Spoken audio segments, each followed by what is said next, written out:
18'dir yaşları, keseni alayım, ben de senin olayım. Baban razı olmasa bir çaresi tapayım. Keseni alayım, ben de senin olayım.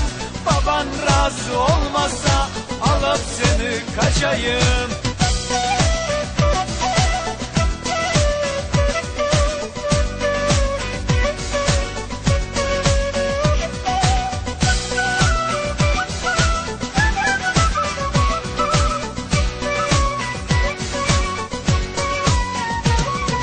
Bahçede kırım kızı, yanakları kırmızı.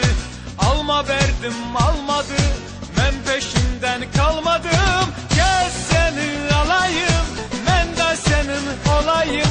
Baban razı olmasa bir çaresini tapayım. Gel seni alayım, ben de senin olayım. Baban razı olmasa alıp seni kaçayım.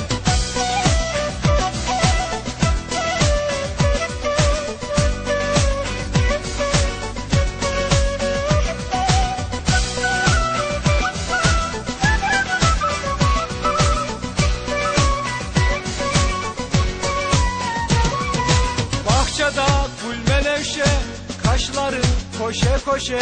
Güzelim seni görsen aklıma kırım düşe.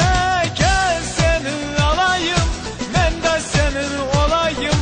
Baban razı olmasa bir çaresini tapayım. Gel seni alayım, ben de senin olayım.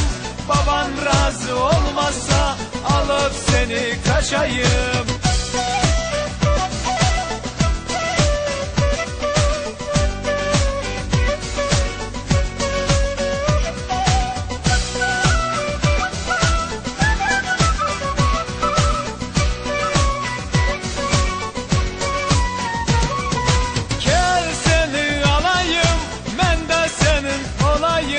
Baban razı olmasa bir çaresini tapayım. Gel seni alayım, ben de senin olayım. Baban razı olmasa alıp seni kaçayım.